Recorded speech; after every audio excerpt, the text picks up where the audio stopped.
وَلَقَدْ أُوحِيَ إِلَيْكَ وَإِلَى الَّذِينَ مِن قَبْلِكَ لَئِنْ أَشْرَكْتَ لَيَحْبَطَنَّ عَمَلُكَ وَلَتَكُونَنَّ مِنَ الْخَاسِرِينَ بَلِ اللَّهَ فَاعْبُدْ وَكُن مِّنَ الشَّاكِرِينَ وَمَا قَدَرُوا اللَّهَ حَقَّ قَدْرِهِ وَالْأَرْضُ جَمِيعًا قبضته يوم القيامة والسماوات مطويات بيمينه سبحانه وتعالى عما يشركون۔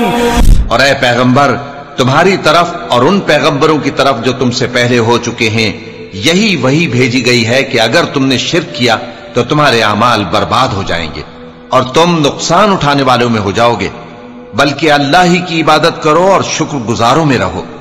اور انہوں نے اللہ کی قدر شناسی جیسی کرنی چاہیے تھی نہیں کی، اور قیامت کے دن تمام زمین اس کی مٹھی میں ہوگی اور آسمان اس کے داہنے ہاتھ میں لپٹے ہوئے ہوں گے، اور وہ ان لوگوں کے شرک سے پاک ہے، بلند و برتر ہے۔ توحید کی اقسام کیا ہے، اس کی قسمیں کیا ہے؟ تو توحید کی علماء نے 3 قسمیں بتائی ہیں۔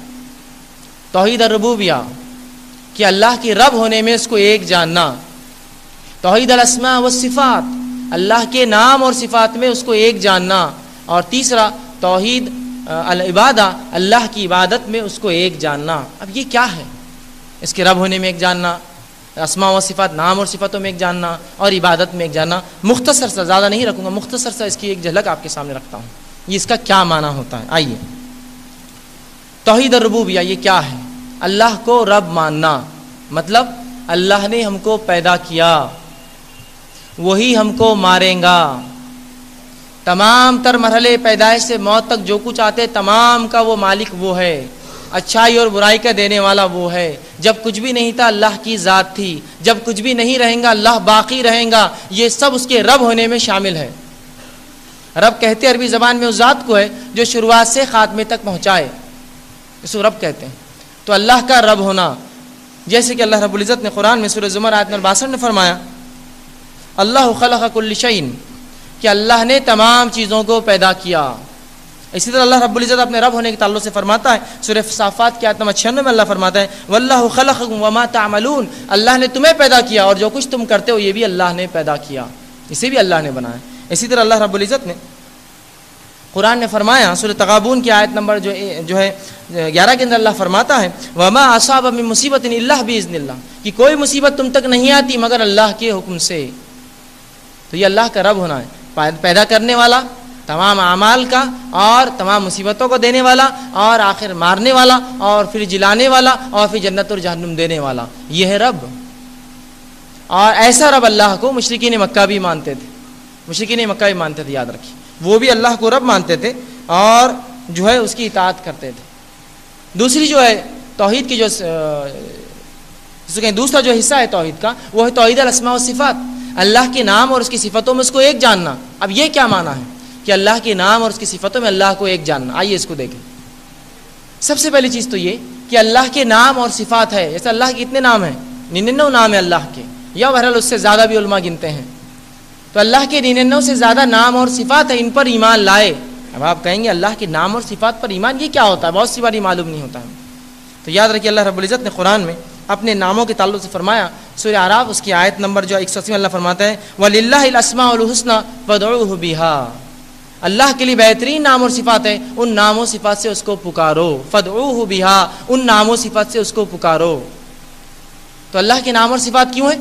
تاکہ وہ نام اور صفات سے ہم اللہ کو پکاریں، اس سے دعائیں کریں، التجائیں کریں، ہے نا؟ جس طرح سے اگر کسی کو مدد چاہیے تو اللہ کی ایک صفت لے، اگر وہ وسعت چاہتا ہے اللہ کی صفت یا واسع سے پکارے، اور جو اللہ رب العزت سے رحم چاہتا ہے یا رحمان اور رحیم کی صفت سے پکارے، اللہ رب العزت سے مغفرت چاہتا ہے یا غفور کی صفت سے، توبہ کرنا چاہتا ہے یا تواب کی صفت سے، زندگی چاہتا ہے الحی کی صفت سے پکارے، اور اپنے آپ کو یا رزق کشادگی چاہتا ہے یا رزاق کی صفت سے پکارے اس کو۔ یہی اس لیے تو فدعوہ بہا، پکارو اس کے نام اور صفات سے اس کو، یہ اسی کے لیے دیے گئے۔ تو اللہ کے نام اور صفات ہے، ان نام و صفات سے اس کو پکارنا چاہیے ہمیں، ٹھیک ہے؟ اسی طرح جو ہے اللہ کے نام و صفات کے تعلق سے چند باتیں جان لیں کہ اللہ کو ہم نئے نام نہ دیں، اللہ کو انہی ناموں سے پکارے جن ناموں سے اللہ نے خود کو کتاب میں اور رسول اللہ صلی اللہ علیہ وسلم نے پکارا ہو. اپنے من مانے ناموں سے اللہ کو نہ پکارے, یاد رکھیں. تو اللہ کو انہی ناموں سے پکارے جو اللہ کی کتاب یا اس کے رسول نے بتائے, اور اپنے من مانے نام نہ دے. دوسرا, اللہ کی صفات جو ہے وہ مخلوق کو نہ دے, اور مخلوق کی صفات اللہ کو نہ دے. اب آپ کہیں گے اللہ کے نام و صفات مخلوق کو نہ دے, تو بہت سے لوگوں کے نام تو ہم میں جو ہے ہوتے ہیں اللہ کے ناموں پر, تو اگر مخلوق کو نام دیے جاتے ہیں اس کے آگے عبد اگر آدمی ہے تو, مرد ہے تو, اور امت اگر عورت ہے تو, عبداللہ امت اللہ, عبد الرحمن امت الرحمن, اس طرح سے کریں. تو اللہ کے نام و صفات ہے اور اس کو نئے نام و صفات نہ دے, اس کے نام و صفات مخلوق کو نہ دے, مخلوق کے نام و صفات اللہ کو نہ دے. آپ کہیں گے مخلوق کے نام و صفات اللہ کو نہ دے, یہ کیا ہوا؟ جیسا کچھ لوگوں نے کہا اللہ سوتا ہے. کہ اللہ سوتا ہے؟ نہیں, اللہ تو اونگ بھی نہیں لیتا ہے, تو سونا تو دور کی بات ہے. سونے سے پہلے آدمی اونگتا ہے, تو اللہ نے کہا وہ اونگتا بھی نہیں. بہرحال تو یہ اللہ کے نام و صفات کے تعلق سے. اور تیسرا اور سب سے اہم حصہ جو توحید کا ہے وہ توحید العبادہ ہے. یہ جو دو حصے پہلے میں نے آپ کے سامنے مرحلے بتائے, ان دونوں کو مشرکین مکہ بھی مانتے تھے, یاد رکھیے. وہ کیسے؟ وہ اللہ کو رب مانتے تھے. دوسرا, وہ اللہ کی نام و صفت پر بھی عمل کرتے. اسی لیے رسول اللہ صلی اللہ علیہ وسلم کے والد کا نام کیا تھا؟ عبداللہ. وہ جانتے تھے اللہ کسی کا نام نہیں ہو سکتا ہے, عبداللہ ہو سکتا ہے نا, عبداللہ ہو سکتا ہے. اسی لیے عبداللہ کہتے تھے, عبد الرحمن, اس طرح سے. تو یہ جانتے تھے. اصل ان کا جو شرک تھا, اصل کمزوری تھی, وہ اسی میں تھی, توحید العبادہ. عبادت میں وہ اللہ کے سوا دوسروں کو بھی شریک کرتے تھے. یہی اصل تھا ان کا, جس سے وہ قیامت تک کے لیے مشرکین کہلائے. قیامت تک کے لیے اسی عمل کی وجہ سے جو ہے وہ مشرکین کہلائے, حالانکہ وہ بھی اللہ کو رب مانتے تھے. آئیے قرآن کے اندر چند جگہوں پہ اللہ رب العزت نے ان کا عقیدہ بیان کیا اور کہا. سورہ عنکبوت کی آیت نمبر 63 میں اللہ رب العزت فرماتا ہے وَلَئِن سَأَلْتَهُمْ مَن نَزَّلَ مِنَ السَّمَاءِ مَاءً فَأَحْيَا بِهِ الْأَرْضَ بَعْدَ مَوْتِهَا لَيَقُولُونَ اللَّهُ. کہ نبی محمد صلی اللہ علیہ وسلم پوچھئے کہ کون ہے جو آسمان سے بارش کو برساتا ہے اور پھر مردہ زمین کو زندہ کرتا ہے؟ یہ کہیں گے وہ اللہ. سَيَقُولُونَ اللَّهُ, یہ کہیں گے وہ اللہ.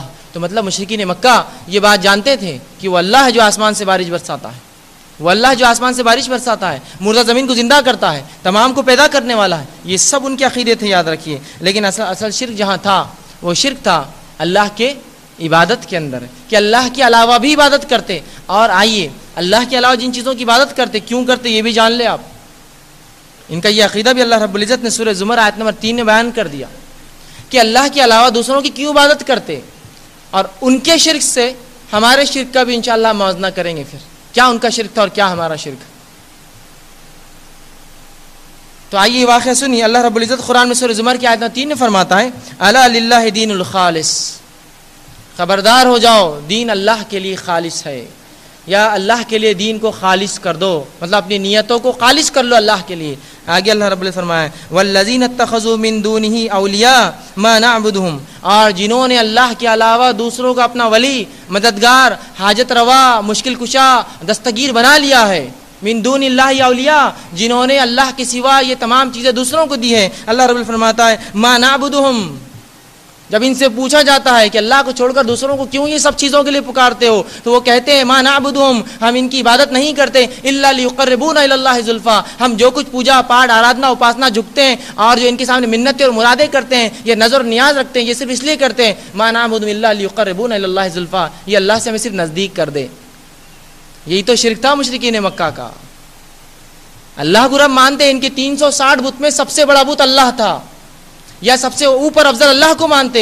چھوٹے چھوٹے کیوں؟ تو کہتے یہ تو عبادت نہیں کرتے, ان کو راضی اور خوش کرتے ہیں تاکہ اللہ تک پہنچا دے.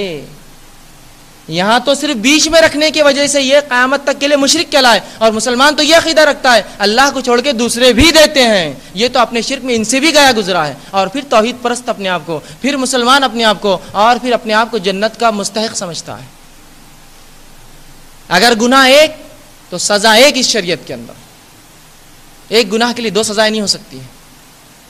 تو گناہ ان کا وہ تھا کہ بیچ میں بنا لیے تھے اولیاء, یہ سوچتے تھے کہ ان کے ذریعے اللہ تک ہم پہنچ سکتے ہیں, اور کہتے بھی تھے ما نعبدہم, عبادت نہیں کرتے ان کے الا لیقربونا الی اللہ زلفا, یہ جو کچھ ہم کر رہے ہیں صرف اللہ سے نزدیکی کے لیے ہو رہا ہے.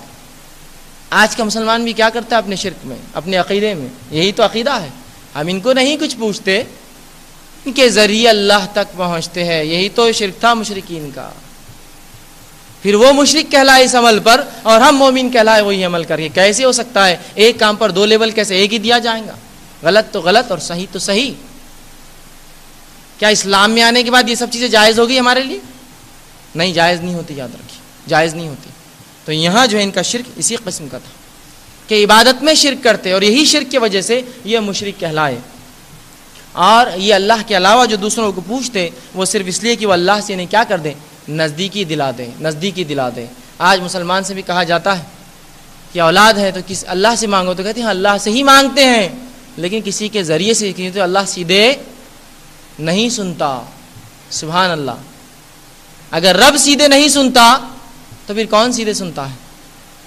جس رب کے تعلق سے تم خود کہتے ہو کہ میرے دل کے خیالات وہ جانتا ہے، برے خیال پر اس سے توبہ کرتے ہو، تو وہ رب جب دل کے خیالات جانتا ہے تو کیا تیری دعائیں سیدھے نہیں سنتا؟ جو خیالات کو جانتا ہے تیرے، کیا چاہیے تجھے اس کو معلوم ہے تجھ سے پہلے. یہی تو شرک تھا ان کا. وہ کہتے نہیں اللہ سیدھے نہیں سنتا، بیچ میں مرحلے چاہیے، ذریعے چاہیے.